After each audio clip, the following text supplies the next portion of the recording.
রাসূল সাল্লাল্লাহু আলাইহি সাল্লামকে বলা হলো যে ইন্না ফুলান তুজকারু মিন কাসরাতে সালাতিহা সামা সাদাকাতিহা গায়রানা তুজিবে জিরানাহা বিলিসানিহা। আল্লাহর নবী অমুক মহিলা বেশি বেশি সালাত আদায় করে, বেশি বেশি সিয়াম পালন করে, বেশি বেশি দান খায়রাত করে, তবে মুখ দিয়ে প্রতিবেশীকে কষ্ট দেয়। আল্লাহ রাসূল বললেন হে ফিন্নার, ও জাহান্নামে যাবে। এক। দুই, আল্লাহ নবী অমুক মহিলা কম কম সালাত আদায় করে, কম কম সিয়াম পালন করে, কম কম দান খায়রাত করে, তবে মুখে প্রতিবেশীকে কষ্ট দেয় না। আল্লাহ নবী বললেন হেয়া ফিল জান্নাহ, ও জান্নাতে যাবে। যে তিনটা আল্লাহ নবী উল্লেখ করেছেন প্রত্যেকটার বিনিময় জান্নাত। এক, বেশি বেশি সালাত মানে তাহাজ্জুদ, বিনিময় জান্নাত। দুই, বেশি বেশি সিয়াম মানে নফল রোজা, বিনিময় জান্নাত। তিন, বেশি বেশি দান মানে সবচেয়ে শক্তিশালী ইবাদত, পাওয়ারফুল ইবাদত দান। দান পৃথিবীতে সবচেয়ে শক্তিশালী ইবাদত। দান করলে আল্লাহর রাগ মিটে যায়, দান করলে মানুষের পাপ মিটে যায়, পানি যেমন আগুনকে নিভিয়ে দেয়। দান করলে বিচারের মাঠে এইভাবে দান ছায়া হয়ে থাকবে। দান করলে এটা বিচারের মাঠে দলিল হিসেবে আসবে। পৃথিবীতে সবচেয়ে ভিন্ন ধরনের ব্যতিক্রম ইবাদত হলো দান। দানের চেয়ে কোনো শক্তিশালী ইবাদত পৃথিবীতে নেই। ব্যতিক্রম ইবাদত হলো দান। এই মহিলা বেশি বেশি দান করে, বিনিময় জান্নাত, কিন্তু প্রতিবেশীকে কষ্ট দেয়, যার কারণে বিনিময় জাহান্নাম। চারটা জিনিস আছে যার সব কিছু আছে তার, চারটা জিনিস আছে যার সব কিছু আছে তার, চারটা জিনিস নেই যার কোনো কিছু নেই তার, চারটা জিনিস নেই তার জীবন ধ্বংস তার, চারটা জিনিস নেই যার কোনো কিছু নেই তার, চারটা জিনিস আছে যার সব কিছু আছে তার। এক, আল জারুস সালেহ, ভালো প্রতিবেশী। দুই, আল মারাতুস সালেহা, ভালো স্ত্রী। আব্দুর রাজ্জাক সাহেব, কি দিয়ে বুঝবো ভালো স্ত্রী একটু বলবেন? হ্যাঁ, সেটাও বলবো। কিভাবে বলেন তো? এজা নাজারা এলাইহা সাররাথ, বউয়ের সাথে কথা বললে হাসি মুখে বলে। এক। দুই, ওই যে আমার আহাতাথ, স্বামী স্ত্রীকে আদেশ করলে স্ত্রী পালন করে। তিন, ওই যে গাবা আনাহা হাফেজাথ, যখন স্বামী বাড়িতে থাকে না তখন মোবাইলে কারো সাথে গল্প করে না, নিজেকে হেফাজতে রাখে। এই তিনটে গুণ আছে যার, সেই হলো ভালো নারী। তিনটে গুণ আছে যার, সেই হলো ভালো নারী। এক, স্বামীর সাথে কথা বললে হাসি মুখে বলে। দুই, স্বামী আদেশ করলে পালন করে। তিন, স্বামী যখন বাড়িতে থাকে না তখন নিজেকে হেফাজতে রাখে, বাইরে চলে যায় না, চাচার বাড়ি যায় না, খালার বাড়ি যায় না, আত্মীয় স্বজনের বাড়ি যায় না, দেবরের সাথে গল্প করে না, কারোর সাথে মোবাইলে গল্প লিপ্ত হয় না। এই হলো ভালো নারী। চারটে জিনিস আছে যার, সব কিছু আছে তার। এক, ভালো প্রতিবেশী। দুই, ভালো স্ত্রী। তিন, একটা ভালো গাড়ি, সাইকেল হলেও যেন বারবার চেন না পড়ে। চার, আল বাইতুল ওয়াসে, প্রশস্ত ঘর। অন্তত মেহমান যেখানে বসে সেটা একটু বড় করে করবেন। 5 জন 10 জন প্রতিদিন যেন মেহমান খায়। আর আজ থেকে বলে দিবেন বউ যেন 150 চাউল রান্না না করে। উপস্থিত বৈঠকের মুসলিম বোন, এই স্বভাব আজ থেকে বাতিল। কি করতে হবে বলেন আব্দুর রাজ্জাক সাহেব? অন্তত হাফ কেজি। আমরা তো মাত্র 200 চালের খাবো, তা আর যে 300 চাউল, বলে 300 চাউল ফকিরে খাবে। ফকির নাই তো গরু ছাগলে খাবে, সেটা নাই তাহলে বাড়ির উপরে রেখে দিও, পাখিতে খাবে। তুমি অল্প চাউল রান্না করার স্বভাব বাতিল করো। কাজেই এই এতিমগুলির বিষয়টা যেন মাথায় থাকে। একজন মানুষ এসে বলছে, আল্লাহর নবী, আমার অন্তরটা খুব শক্ত, ফকির ভিক্ষা চাইলে বলি মাফ করো, কাউকে খেতে দিতে মন চায় না, তা আমি কি করবো আল্লাহর নবী? তখন বলছেন, শোনো শোনো শোনো শোনো, আতইমিত তমাল মিসকিন অমসে রাসাল ইয়াতিম ইয়ারিক্ক কালব, ফকির মিসকিনকে খেতে দিও আর ইয়াতিমের মাথায় হাত বোলায়, তাহলে অন্তর নরম হয়ে যাবে। এদেশে একটা বই পাওয়া যায়, উপদেশ, নাম শুনেছেন কিনা আমি জানি না।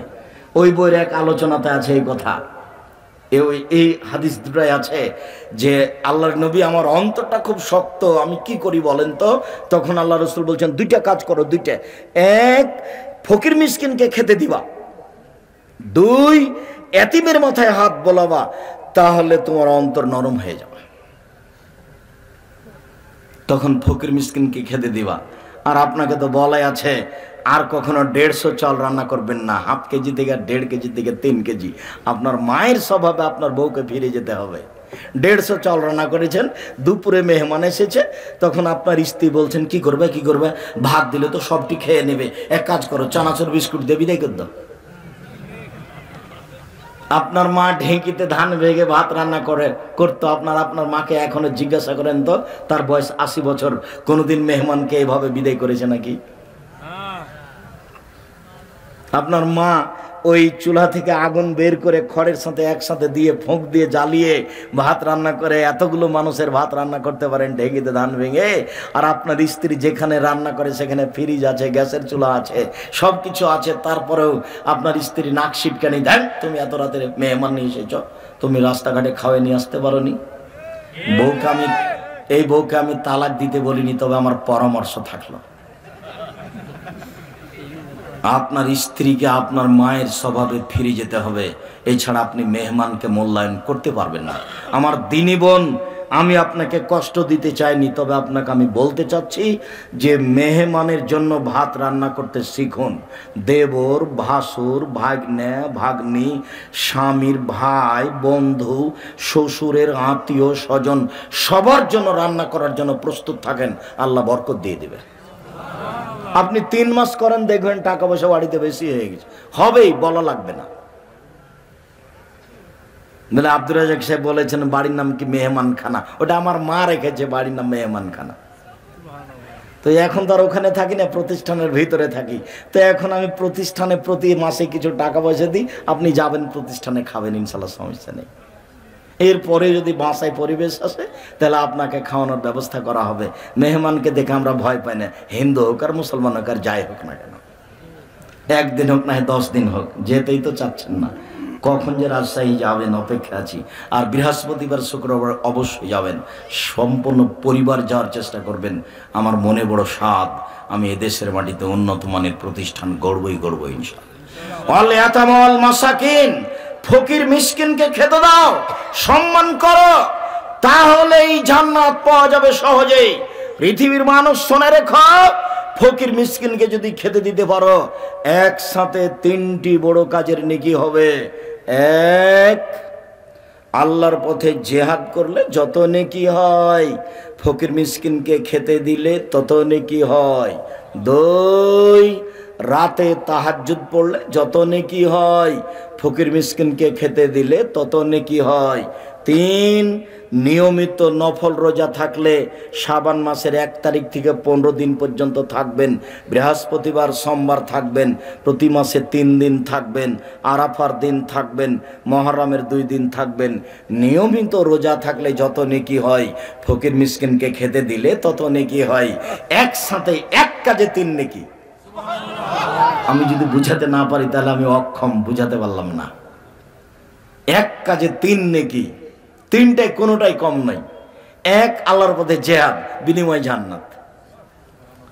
2, রাতে তাহাজ্জুদ, বিনিময় জান্নাত। 3, নফল রোজা সিয়াম, বিনিময় জান্নাত। সবটাই দামি দামি ইবাদত, একটা দিয়ে 3টা পাওয়া যায়। বলেন তো সেটা কি? ফকির মিসকিনকে খেতে। তোমার স্বভাব আমার মনে আছে, তুমি মোটরসাইকেল নিয়ে ভিতরে যাচ্ছিলে বাড়ির দিকে, তখন একজন ফকির দরজায় দাঁড়িয়েছিল, তখন তুমি বিরক্ত হয়ে বলছিল সরো সরো, তাড়াহুড়ার সময় রাস্তা ঘেরে আছে, ঝামেলা পাকা, এখানে সরো তো। তোমার স্বভাব এইটা। আর ফকিরে ভিক্ষা চাইলে খালি বলো মাফ করো। তুমি তো আমার পরামর্শ নেওনি মুরব্বী ভাইজান, আপনি তো আমার পরামর্শ নেননি, আমার পরামর্শ ভুলে গেলেন। আমি বলেছি স্ত্রীকে বলবেন, এই শোনো, বাসা থেকে যখন বের হব তখন 50টা 100 টাকা 10 টাকা নোট দিও তো, 500 টাকা নোট পকেটে থাকে, ফকির যখন আসে তখন আমি বলি মাফ করো, ভাঙতি নেই। আমি কত ক্ষমা চাইবো ফকিরের কাছে বলো তো? দিন রাত আমার ক্ষমা চাইতে চাইতে পার হচ্ছে। তো তুমি একটু 100 টাকা দিতে পারো না? 10টা 100 টাকা নোট দিয়ে দিবা, 10 টাকা নোট দিয়ে দিবা, তাহলে তো আমার 10টা ফকির পার হয়ে যাবে। এই ছেলে, তোমাকে বলছি, তুমি স্বভাব পরিবর্তন করো। তোমার মাকে বলে দিও, আম্মা যখন আমি বাড়ি থেকে বের হব তখন আপনি আমাকে 50টা 100 টাকা খুচরা দিবেন, এটা উচিত। আপনার মায়ের উচিত, আপনার স্ত্রীর উচিত, জরুরি। উপস্থিত বৈঠকের দিনই মুসলিম বোন শোনেন, আপনাকে বলছি, সংসার করার অর্থ ভালো করে রান্না করতে পারা নয়। সংসার করার অর্থ আব্দুর রাজ্জাক সাহেব আসলে নিজ হাতে স্বাদ করে রান্না করে খাওয়াবো, আমি এটা চাচ্ছি না। আমি চাচ্ছি যে আপনার স্বামীর পকেটে, আপনার ছেলের পকেটে আপনি খুচরো টাকা দেন, যাতে করে ফকিরকে মাফ করুন এই কথা বলা না লাগে।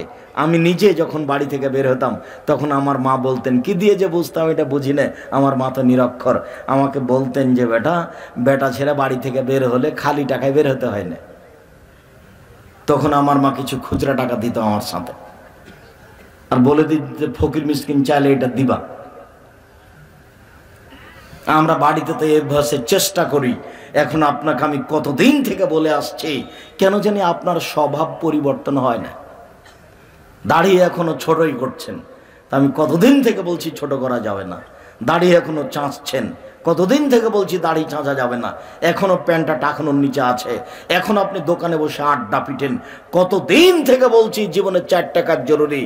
1 5 ওয়াক্ত সালাত, 2 হালাল রুজি, 3 কোরআন তেলাওয়াত, অন্তত সূরা ইখলাস। কয়বার? 3 বার। 4 দোকানে বসে আড্ডা না পিটা, যেখানে 2 জন বসে আছে সেখানে বসবেন না। সেখানে গিয়ে যদি বসেন আর ওরা যদি আর একজনের কথা বলে, ওই চেয়ারম্যান খুব খারাপ, তখন তুমি যদি বলো হ্যাঁ ঠিকই বলেছিস, আসলেই খারাপ। এবার আপনি তাহাজ্জুদ পড়ে যান দেখি সব গেছে, যত টাকা পয়সা দান করেছেন তাহাজ্জুদ পড়ে সব চলে গেছে। এটা মানুষের বদনাম, এটা খুব জটিল, খুব খারাপ। যার জন্য আল্লাহ রাসূল বলছেন মুখ বন্ধ রাখো, জান্নাত পাবা। মুখ বন্ধ করে দাও, জান্নাত প্রতীক্ষমান আছে তোমার জন্য। সম্মানিত দিনী ভাই বোন, ওয়াল ইয়াতামা ওয়াল মাসাকিন ওয়াল জারিল কুরবা ওয়াল জারিল জুনুব, নিকট প্রতিবেশীর সাথে ভালো আচরণ করো, দূর প্রতিবেশীর সাথে ভালো আচরণ করো। আল্লাহ নবী বলেন, ইয়া নিসাল মুসলিম, হে মুসলিম মহিলা, লা তাহাকরান জারাতান লিজারিক, কখনো তুমি তোমার প্রতিবেশীকে তুচ্ছ মনে করো না। প্রতিবেশী গরিব হতে পারে, প্রতিবেশী ফকির হতে পারে, প্রতিবেশী নিঃস্ব হতে পারে, অতএব প্রতিবেশীকে কখনো তুচ্ছ মনে করো না। কিছু দিও, ছাগলের পায়ের খুরের সমান হলেও, মানে প্রতিবেশীকে অল্প কিছু দিতে শিখিও। আবু জার গেফারি রাদিয়াল্লাহু তাআলা আনহু বলেন, আল্লাহর নবী বললেন, আবু জার এজা তাবাখতাল মারাকাতা, যখন তুমি তরকারি রান্না করবে, ফাকসের মাহা, তরকারিতে পানি বেশি দিয়ে দিও, তাজিরানাকা দিয়ে প্রতিবেশীর প্রতি লক্ষ্য করিও। তরকারিতে পানি বেশি হলে তরকারি বেশি হবে, তাহলে প্রতিবেশীকে একটু তরকারি দিতে পারবা, প্রতিবেশীকে একটু দিয়ে খায় আবু জার গেফারি। আর আপনার প্রতিবেশী ধনী মানুষ, তো আপনার প্রতিবেশীর ওই মহিলার স্বভাবটা একটু দেখাই। সেই মহিলা কিন্তু আপনার বাড়িতে কিছু দিতে পারে না, জমিদারি দেখায়, অনেক ভালো করে তরকারি রান্না করে। তা আপনার স্ত্রী গরিব মানুষ, একদিন একটু তরকারি দিয়ে পাঠিয়েছে, তখন তরকারিতে ঝোলে একটু হাত দিয়ে জিভে কি যে রান্না করে, এগুলো ফেলে দে। এটা আপনার স্ত্রীর স্বভাব, ওর স্বভাব পরিবর্তন করতে হবে, নাহলে বউকে তালাক দিতে হবে। এগুলো ভালো নয়। এই নাম হচ্ছে হস্তিনী, এ দিয়ে সংসার চলবে না। প্রতিবেশীর তরকারি যতই খারাপ হোক মন্তব্য করা নিষেধ। তুমি জমিদারের মেয়ে, তুমি একটু ভালো তরকারি বাটি ভর্তি করে পাল্টা দাও না। রাসূল সাল্লাল্লাহু আলাইহি ওয়াসাল্লামের জীবনে এমন কোনোদিন কেউ তাকে দেয়নি যেটা তিনি পাল্টা দেননি। ওই যে ভুলে গেলেন কেন? ওই যে আল্লাহ রাসূলের ঘরে অন্য স্ত্রী একটা তরকারি দিয়ে পাঠিয়েছিলেন, মানে আয়েশার ঘরে। তখন ওই দাসীর হাতের উপরে আঘাত করে আয়েশা বাটিটা ভেঙে ফেলেছিলেন। আমার স্বামী এখানে আছে, আমার সতীন কেন তরকারি দিয়ে পাঠাই? আয়েশার এগুলো খুব ঝাল হতো। আয়েশা রাদিয়াল্লাহু তাআলা আনহা বাটির উপরে আঘাত করে বাটি ফেলে ভেঙে চৌচির করে দিলেন। আল্লাহর নবী আর একটা নতুন বাটি আয়েশার নিয়ে ওই বাটিতে আবার তরকারি সাজিয়ে দিয়ে পাঠালেন। নেও এবার আয়েশা, কেমন লাগে? খবরদার আপনার স্ত্রী যেন এমন মেজাজ না দেখায়। নিঃস্ব প্রতিবেশীকে লক্ষ্য করতে হবে, এ কথাই ঠিক। প্রতিবেশী আয়েশা রাদিয়াল্লাহু তাআলা আনহা বলেন, আল্লাহর নবী ইন্নালি জারাইনে এলাইহে মাউহুদি, আমি একটু আমার প্রতিবেশীকে হাদিয়া দিতে চাচ্ছি, তরকারি দিতে চাচ্ছি, আমি নরসিংদী জেলার জন্য কি বলবো? নরসিংদী জেলার জন্য বলি, প্রতিবেশী লোকটা গরিব মানুষ, একটা লুঙ্গি দিতে চাচ্ছি। তো দুইটা প্রতিবেশী আল্লাহর নবী, আমি কি করব? তখন আল্লাহর নবী বলছেন, আয়েশা তোমার বাড়ি থেকে যার দরজা বেশি কাছে তাকে দিয়ে দাও। বুঝাতে পারলাম না মনে হয়? প্রতিবেশী তো 4-5 জন, 4-5টা দিতে পারবেন একদিনে? তো দেওয়া শুরু করবেন কার থেকে? যার দরজার নিকটে, যার বাড়ির নিকটে, তার থেকে শুরু করবেন। আয়েশা থেকে শুরু করবেন, ওটা কোন কথা? আয়েশাকে তো ওটা উত্তর দিলেন আল্লাহর নবী, যেটা আয়েশাকে আল্লাহর নবী উত্তর দিলেন সেটা এখন আমার আপনার সারা পৃথিবীর মানুষের। বুঝা যায়নি কথা মনে হয়? প্রতিবেশী যার বাড়ি কাছে, রাসূল সাল্লাল্লাহু আলাইহি সাল্লাম বলেন, লা ইয়ামনু আহাদুকুম জারাহু আইয়ামনা আই ইগরাজাল খাশাবাতা। কোন মানুষ যেন তার প্রতিবেশীকে তার দেওয়ালে একটু কাঁটা গেড়ে রশি বাঁধতে নিষেধ না করে। কোন প্রতিবেশী যেন তার দেওয়ালের উপরে টিন লাগিয়ে রান্না করতে চাচ্ছে, এটা যেন নিষেধ না করে। ভাইজান, আমি তো গরিব মানুষ, আপনি তো প্রাচীর দিয়ে রেখেছেন, প্রাচীর উঁচা আছে, আপনার প্রাচীর আমি 3-4টা টিন লাগিয়ে এখানে রান্না করতে চাচ্ছি। না না না, করেছো কি? আরে আমার দেওয়াল কালি হয়ে যাবে, সাবধান। না, আমার দেওয়ালে তুমি টিন লাগাবা না। ভাইজান, আপনার এই প্রাচীর একটা কাঁটা মেরে রশি বেঁধে আমি এখানে কাপড় শুকাতে চাও, ফাইজলামি করো তুমি? দেওয়ালে কাঁটা মেরে আমার দেওয়ালটা নষ্ট করতে চাও? এ হলো কৃপণ, এ হলো শয়তান। এই কৃপণ হলো শয়তান, এর স্বভাব খারাপ, এর আচরণ খারাপ, এ হলো বদ, এ হলো শয়তান। এই প্রতিবেশী চিনে নাই, জাহান্নামে চলে গেছে। স্বভাব পরিবর্তন করতে হবে, এই কথাই ঠিক। দিনী বোন, আপনাকে আমি পরিবর্তন হওয়ার জন্য অনুরোধ জানাচ্ছি। প্রতিবেশীকে ভালোবেসে জান্নাত কিনতে হবে, প্রতিবেশীর উপরে ক্ষিপ্ত হয়ে জান্নাত কিনা যাবে না। রাসূল সাল্লাল্লাহু আলাইহি সাল্লাম বলেন যে ওই লোক মুমিন নয় যেই লোক নিজে ভালো খায়, প্রতিবেশী ক্ষুধার্ত থাকে।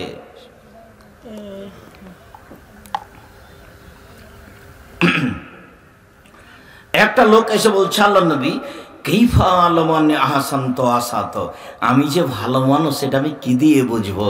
আল্লাহ নবী বলেন, তো আমি যে ভালো মানুষ এটা আমি কি দিয়ে বুঝবো? আমি যে খারাপ মানুষ এটা আমি কি দিয়ে বুঝবো? তখন উত্তর দেখেন তো আল্লাহ নবী কি বলছেন। আল্লাহ নবী মুহাম্মদ সাল্লাল্লাহু আলাইহি ওয়াসাল্লাম বলেন, শোনো শোনো শোনো শোনো, এই যা স্বামীটা আমি জিরানেকে একলনতা হাসান্তা ফাঁকা দাসত্তা, তোমার প্রতিবেশী যখন বলবে তুমি ভালো, তখন তুমি ভালো। ওই যা স্বামীটা মিনো আসাতা ফাঁকা দাসাতা, যখন তোমার প্রতিবেশী বলবে খারাপ, তখন তুমি খারাপ। তাহলে তো আব্দুর রাজ্জাক সাহেবকে দাওয়াত দেওয়ার আগে প্রতিবেশীকে জিজ্ঞাসা করতে হবে যে আব্দুর রাজ্জাক সাহেব ভালো না মন্দ, তার বক্তব্য শোনা যাবে কিনা। তাহলে তার পারিবারিক অবস্থা দেখি, তার প্রতিবেশীকে জিজ্ঞাসা করি, যে জিজ্ঞাসা করতে হবে জরুরি। তাছাড়া এভাবে ফাঁকা বক্তব্য শুনে হবে? হুজুর পর্দার বক্তব্য দিচ্ছে, হুজুর বাড়ি ঘেরা নেই কেন? বাড়ি তো হচ্ছে নরসিংদী জেলা, কুমিল্লায়। আব্দুর রাজ্জাক সাহেব কুমিল্লা নরসিংদী বলে কি বলতে চাচ্ছেন? আমি বলতে চাচ্ছি আপনার বাড়ি ঘেরা নাই, আপনি নাকি 5 ওয়াক্ত সালাত আদায় করেন, তাহাজ্জুদ পড়ায়। বউ যেখানে রান্না করে সে সবাই দেখতে পায় তাকে। এর নাম পরহেজগারিতা, এর নাম ধর্ম, এর নাম ধর্ম, এর নাম আহলে হাদিস নয়। রাসূল সাল্লাল্লাহু আলাইহি ওয়াসাল্লামের পদ্ধতিতে জীবিকা নির্বাহ করতে হবে, তার নাম আহলে হাদিস, তার নাম রাসূল সাল্লাল্লাহু আলাইহি ওয়াসাল্লামের পদ্ধতি। ফাওয়ালু খাসমান ইয়াউমাল কিয়ামা জারান, প্রথম বিচার হবে 2 জন প্রতিবেশীর। আব্দুর রাজ্জাক সাহেব, থামেন থামেন থামেন থামেন, কতদিন শুনেছি আপনার মুখে যে প্রথম বিচার হবে নামাজের, সালাতের। আজকে যে বলছেন প্রতিবেশীর, জি, আল্লাহর হক হলো নামাজ, সালাত। তো আল্লাহর হকে যেটা প্রথম বিচার হবে সেটা হলো সালাত, নামাজ। আর সামাজিক পরস্পরের অধিকার রাখে। ইনি আমার প্রতিবেশী, ইনি আমার উপরে হক রাখেন, আমি তার প্রতিবেশী, তিনি আমার উপরে হক রাখেন। এইটাতে যদি 19-20 হয়ে যায়, তাহলে এইটার বিচার হবে প্রথমে, মানে মানুষের অধিকারে প্রথম বিচার হবে প্রতিবেশীর, আর আল্লাহর অধিকারে প্রথম বিচার হবে নামাজের। না, বুঝাতে পারলাম না? আল্লাহ যেগুলি আমাদের কাছে চান, আল্লাহ চান এই 5 ওয়াক্ত সালাত আদায় করো, আমার জন্য। এই সুবহানাল্লাহ বলো, আমার জন্য। এই সিয়াম থাকো, রোজা থাকো, আমার জন্য। এই দান খয়রাত করো, আমার জন্য। তো এগুলো কার জন্য করব? আল্লাহর জন্য। তো আল্লাহ যখন জিজ্ঞাসা করবেন এটা কেন করনি, এটা কেন করনি, তখন প্রথম কোনটা আসবে? সালাত। এবার প্রতিবেশী, মানুষের হকে কোনটা আসবে? প্রতিবেশী। খুব জটিল।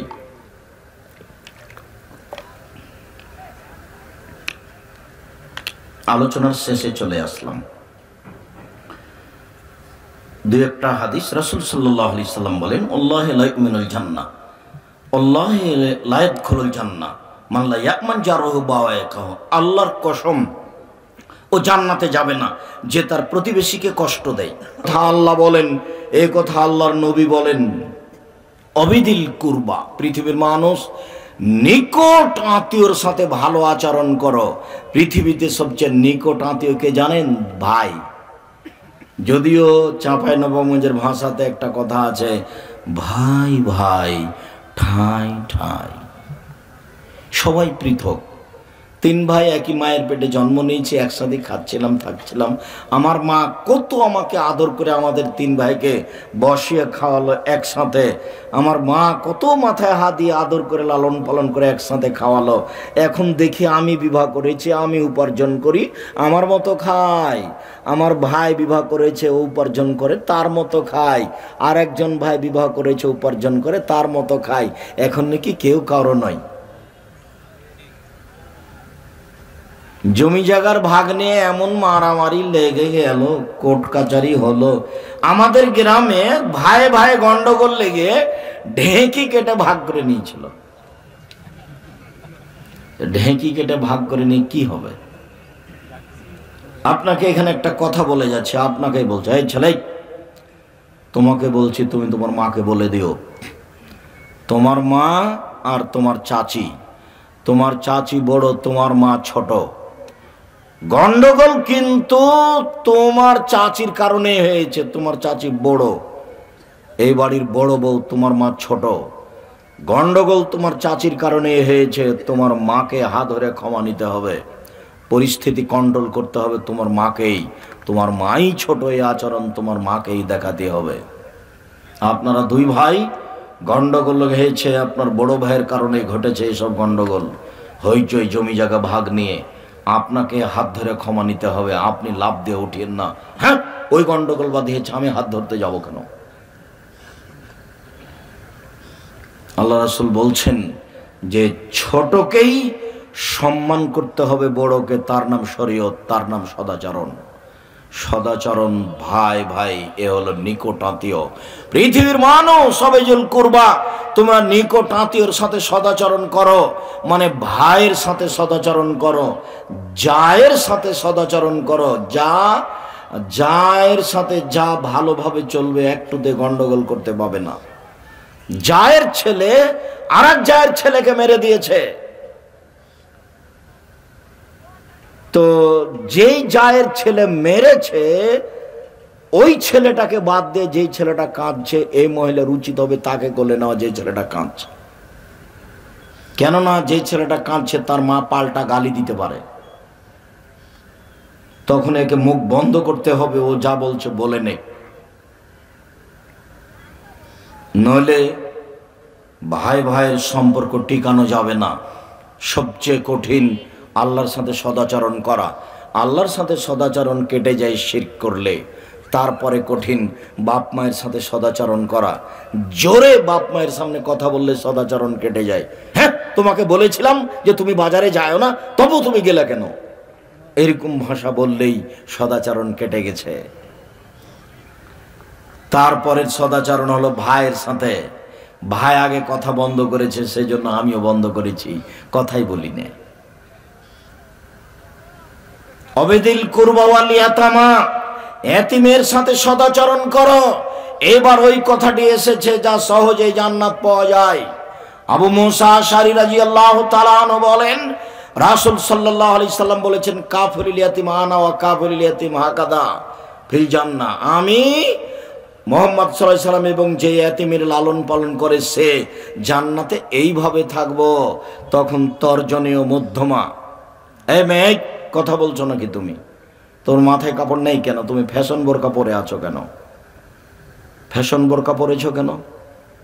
গায়ে আঁটো সাঁটো বোরকা পরেছো কেন? তোমাকে কতদিন বলেছি? তুমি লজ্জাবোধ করো না কেন? তুমি ইতস্তবোধ করো না কেন? তোমার শরম হয় না কেন? আঁটো সাঁটো বোরকা পরে তুমি কি দেখাতে চাচ্ছ?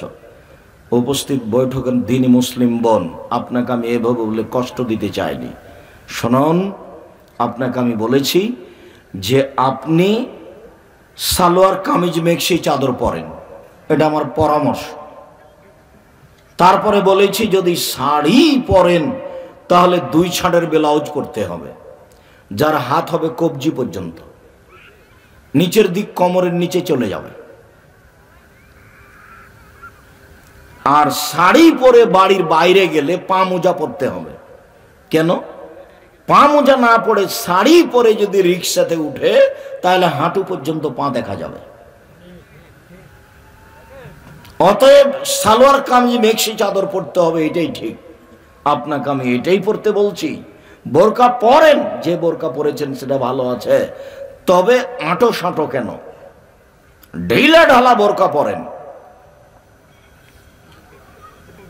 আর আপনি, এই ছেলে, বাইরে মানুষ হাসছে তুমি দেখতে পাও না? এটা রাস্তা নাকি?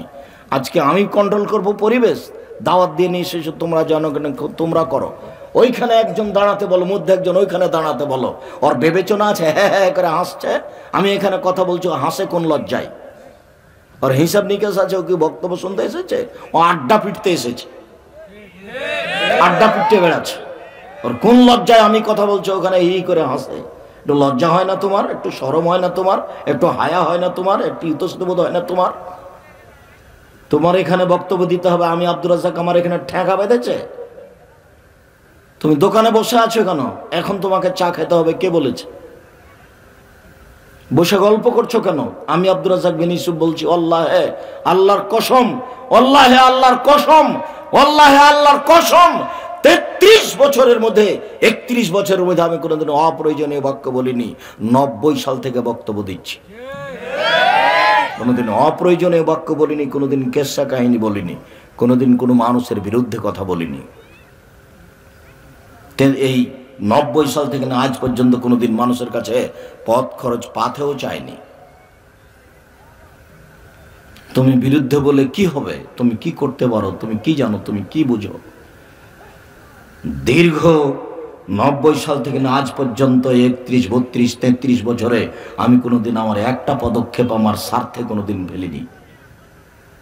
আপনার কাছে আমি পথ খরচ চেয়েছি, এটা যদি প্রমাণ হয়ে যায় আমার জীবনে আমি কোনোদিন বক্তব্যই দেব না। দীর্ঘ 15-20 বছর থেকে এই যে শরীফ ভাই আমার সাথে আসেন নিয়ে এসেছেন, তারা আমাদেরকে দিন রাত আমাকে বিদায় করে। আপনি দেখেন আমার কোনো সময় মুখটা বিবর্ণ হয়েছে টাকা দেওয়ার সময়তে, এটা প্রমাণ হয়ে গেলে আমি আমার বক্তব্যই দেব না। দীর্ঘ এই 33 বছরে যদি আমার কেউ পরিচয় আদায় করে থেকেছে তাহলে আমি বক্তব্য দেব না। আমাকে যদি চাপ দিয়ে বলেছে যে আপনি কি পড়াশোনা করেছেন একটু পরিচয়টা বলেন না, লিখবো, তখন আমি বলেছি আমার নাম আব্দুর রাজ্জাক আর আমার বাপের নাম ইউসুফ, বাপ বেটা মিলে আব্দুর রাজ্জাক বিন ইউসুফ। এর চেয়ে বেশি আমি কোনোদিন বলিনি। বলুক যে আব্দুর রাজ্জাক চেয়ে বেশি বলেছে, প্রমাণ করেন দেখি। আমি আপনার জন্য এসেছি, আপনার আমি কিছু না কিছু উপকার করবই করবো ইনশাআল্লাহ। আর এই ছেলে, তোমাকে বলছি, তোমার বাপকে বলছি, তোমার মা এখানে ফ্যাশন বোরকা পরে বসে আছে, তোমার বাপের আত্মমর্যাদা নেই, এই জন্য। তোমার বাপ একটা কাপুরুষ মানুষ। তোমার বাপকে আমি অপমান করতে আসিনি, এটা আমার প্রয়োজন নেই। তবে তোমার বাপ দায়ী সে তাহাজ্জুদ পড়ে জাহান্নামে চলে যাবে, এটা আমি চাই না। আমি অনুরোধ জানিয়েছি, চোখ যেভাবে ঘুরে বউ সেভাবে চলে, তার নাম ক্ষমতা। চোখ যেভাবে ঘুরে বউ সেভাবে চলে, তার নাম ক্ষমতা। পুরুষে বসবাস করতে হবে, মহিলা আমার অধীনে থাকে। কেন ফ্যাশন বোরকা পরে এসেছে? আসবে কেন? কোন সাহসে আসে? কেন তাকে বাজার করতে যাওয়া লাগে? 5 দোনার বাজারে তাকে যেতে হবে কেন? স্বামী কি মরে গেছে? বেটা কি মরে গেছে? ভাইয়েরা কি মরে গেছে? দেশবাসী মরে গেছে নাকি? তাকে বাজারে যেতে হয় কেন? কোন লজ্জায় যায়? তার আত্মমর্যাদা নেই। আত্মমর্যাদা থাকা দরকার। কই, আমরা তো কোনোদিন হাট বাজারে যাই না, চলছে তো আমাদের, আমরা তো বেঁচে আছি, বেঁচে তো আছি পৃথিবীতে। আত্মমর্যাদা থাকা দরকার একটু। আব্দুর রাজ্জাক সাহেব, আত্মমর্যাদা কি? আত্মমর্যাদা বুঝো না? এক মিনিট। উমর রাদিয়াল্লাহু তাআলা আনহু, আল্লাহ রাসূল জান্নাতে ঘুরছিলেন স্বপ্নে, তো একটা ঘর দেখলেন, খুব দামি টকটকে ঝকঝকে ঘর। তখন ভাবছেন সুবহানাল্লাহ, ঘরের বাহির যদি এত সুন্দর হয়, ভিতরেই বা কত সুন্দর। ঘরটা যে কার? দেখে একজন বৃদ্ধা মহিলা পাশে, এই মহিলা বলতে পারে ঘরটা কার? তখন মহিলা বলছে, জি, এই ঘর উমরের। তখন আমার মনে হলো যে আমি একটু ঘরটার ভিতরটা দেখি, কিন্তু মনে পড়লো উমরের আত্মমর্যাদা। এত বড় মানুষের ঘরে ঢুকবো কি করে? তার একটা দাম আছে, তার একটা মর্যাদা আছে। আমি তার আত্মমর্যাদাকে হিসাব করে ঘরে ঢুকতে পারিনি। এর নাম আত্মমর্যাদা। বুঝা গেল না আত্মমর্যাদা কাকে বলে? আল্লাহর নবী একদিন উটের পিঠে চড়ে চলে যাচ্ছেন, তখন আবু বকর সিদ্দিক রাদিয়াল্লাহু তাআলা আনহুর বড় মেয়ে আসমা, যার স্বামী হচ্ছেন জুবায়ের, গরিব মানুষ, তো আসমা ওই জমিতে গিয়ে খেজুর ডাল কেটে খেজুর ডালের বোঝা মাথায় করে বাড়ি চলে যাচ্ছে। তখন আল্লাহর নবী বললেন, আসমা, তুমি কি আমার উটের উপরে আসবে? আসো, তুমি একটা বোঝা মাথায় করে যাচ্ছ। তখন আসমা বলছেন, না, আমি আমার স্বামীর আত্মমর্যাদাকে হিসাব করি, আমি আর একজন পুরুষের উটের পিঠে উঠতে পারি না। আমার স্বামীর আত্মমর্যাদাকে আমি হিসাব করি। আমার স্বামী গরিব মানুষ হোক না কেন, এর অর্থ এই নয় যে আমি আর একজন মানুষের উটের পিঠে উঠবো। আমি উঠলাম না, আল্লাহ রাসূল আমাকে কিছু বললেন না, চলে গেলেন। আমি বাড়িতে গেলাম, আমি বললাম, স্বামী জুবায়ের, শোনেন, ঘটনা এই, রাস্তায় আল্লাহ রাসূলের সাথে আমার দেখা, আল্লাহ রাসূল আমাকে এইভাবে বললেন। তখন আমি তোমার আত্মমর্যাদাকে হিসাব করে তার উঠে উঠিনি। তখন জুবায়ের বলছেন, শোনো আসমা, রাসূলের পিছনে উঠলে আমার আত্মমর্যাদার কারণে তোমার বাঁধে ঘা লাগে, তোমাকে কথা ঠিক, তবে তুমি যে খেজুরের আটি বোঝা মাথায় করে চলে আসো মহিলা মানুষ হয়ে, এইটা আমার আত্মমর্যাদাতে আরো বাঁধে, এটা আমাকে আরো কঠিন লাগে। এখনো বুঝাতে পারলাম না আত্মমর্যাদা কাকে বলে। ওয়াইমের রাদিয়াল্লাহু তাআলা আনহু বলছেন, আল্লাহর নবী, আমি যদি কোনো পুরুষ মানুষকে আমার স্ত্রীর সাথে অশ্লীল কাজ করতে দেখি তো কি করব? তখন আল্লাহ রাসূল বলছেন, 4টা সাক্ষী খুঁজবা। তখন বলছেন, বলেন কি? এই সময় আমি কোথায় সাক্ষী খুঁজে বেড়াবো? বলে, তুমি যদি সাক্ষী খুঁজতে না পারো তো মুখ খুলবে না, নাহলে তোমাকেই পিটাবো আসে লাঠি। তখন বলছেন আল্লাহ রাসূল, আমার আত্মমর্যাদাতে বাধা দেয়, ওরকম আমি দেখলে আমি তাকে মেরে দেবো, তারপরে কোনো কথা, ওকে তরবারি দিয়ে মারবো। তখন আল্লাহ রাসূল বলছেন, দেখছো দেখছো তোমরা উমাইরের আত্মমর্যাদা কেমন। শোনো, উমাইরের আত্মমর্যাদাতে যেমন বা ঘা লেগেছে বইয়ের সাথে আর একজনকে অশ্লীল কাজ করবে, সেই জন্য তার চেয়ে আত্মমর্যাদা আমার বেশি, আমার চেয়ে আত্মমর্যাদা আল্লাহর বেশি।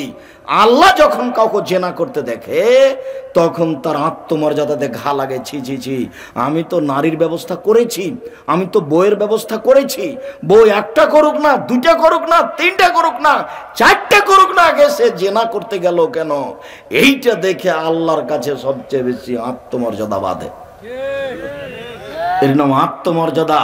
তোমার মা এখানে ছোট ব্লাউজ পরে, শাড়ি গায়ে দিয়ে পরে বসে আছে, ছোট ব্লাউজ গায়ে দিয়ে, যার হাতে পর্যন্ত গোটাটাই ফাঁকা, তোমার বাপের আত্মমর্যাদা থাকলে এটা সম্ভব হতো না। আমাদের বউয়েরা যদি কোনোদিন বাজার গেছে এরকম শুনেনি, তাহলে তো অজ্ঞানে পড়ে যাবে। ইন্না লিল্লাহি ওয়া ইন্না ইলাইহি, একই কথা। আর তোমার মা আসকারা মাস্কারা চোখে লাগিয়ে মুখে লাগিয়ে আর একজনের রিক্সায় উঠে চলে যাচ্ছে ঢং ঢং করে বাজারে, আর তোমার বাপকে কোনো কিছুই লাগে না। তার মানে বুঝে না ওরা অন্তর আছে, বুঝে না, দেখে না ওরা চক্ষু আছে, দেখে না, শোনে না ওরা কান আছে, শোনে না। উলাইকা কারানাম, তারা পশু প্রাণীর মতো, তারা গরু ছাগলের মতো, তারা কুকুর শ্রীগালের মতো, ভালো হাজাল বরং তার চেয়ে খারাপ। এর নাম পশু প্রাণীর জীবন। অসম্ভব হতে পারে না। আপনার বউ এভাবে বসে আছে, আপনার মেয়ে এভাবে উপস্থিত বৈঠকের দিনই মুসলিম বোন, আপনাকে আমি এই বলে কষ্ট দিতে চাইনি। আপনার জন্য জান্নাত সহজ। আপনার জন্য জান্নাত যত সহজ, পুরুষের জন্য জান্নাত তত সহজ নয়। আপনার জন্য জান্নাত যত সহজ, পুরুষের জন্য জান্নাত তত সহজ নয়। দেখুন, 4টা কাজ করলে জান্নাতের 8টা দরজা খোলা। এমন কোনো কাজ পৃথিবীতে নেই যে কাজ পুরুষ করতে পারলে তার জন্য জান্নাতের সব দরজা খোলা। এমন কোনো কাজ পুরুষের জন্য নেই। আপনি 4টা কাজ করলেই জান্নাতের সব দরজা খোলা। 1 সলাত খামসাহা, 5 ওয়াক্ত নামাজ পড়বেন, সালাত আদায় করবেন। 2 সমাত শাহরাহা, রমজান মাসের রোজা সিয়াম থাকবেন। 3 আতাত বালাহা, স্বামীকে মেনে চলবেন, তিতা লাগলেও মিঠা লাগলেও স্বামীকে মেনে চলবেন। 4 আহনাস ফারজাহা, জেনায় লিপ্ত হবেন না, জান্নাতের সব দরজা খোলা।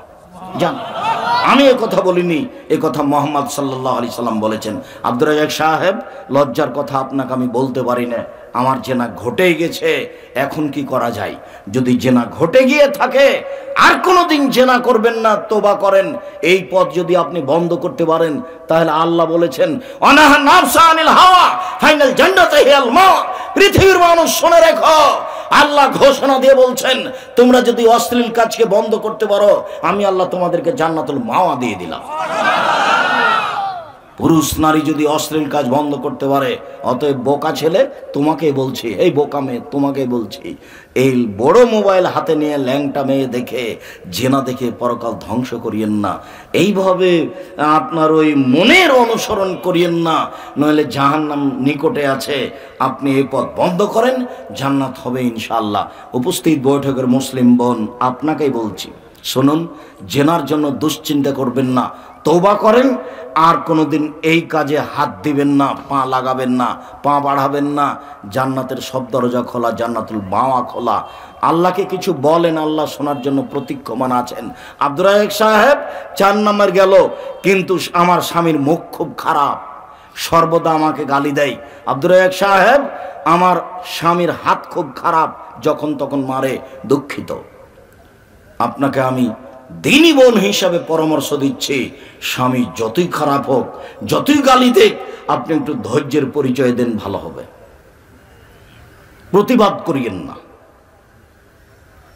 ধরে নেন আমার স্বামীর আচরণ এটাই, ভালো হবে। এই সংসার বাদ দিয়ে আর কোথায় যাবেন, সে যদি এর চেয়ে খারাপ হয়? আর একটা কথা হলো এই যে, এই যে আপনি 8 দিন 10 দিন 15 দিন কথা বন্ধ রেখেছেন, কথাই বলছেন না। খালেদা, 1 গ্লাস পানি দাও, আপনি গিলাসটা সামনে দিয়ে থ্যাকস করে রেখে চলে যাচ্ছেন। তো এ তো ফলাফল হবে না, তাহাজ্জুদ পড়েও হবে না, হজও হবে না, কিছুই কবুল হবে না, বিনিময় হবে জাহান্নাম। তাহলে এইটা কি হলো? সম্মানিত দিনী বোন, আপনাকে বলছি, ঝুলন্ত অবস্থায় সংসার করিয়েন না। যদি মনে করেন যে এর সাথে হবেই না, তাহলে খোলা তালাক করে নেন, বাড়িতে, বাপের বাড়িতে থাকেন, ভাইয়ের কাছে থাকেন। এভাবে ঝুলন্ত অবস্থায় থাকিয়েন না, অযথা জাহান্নামের পথ খুলে রাখিয়েন না।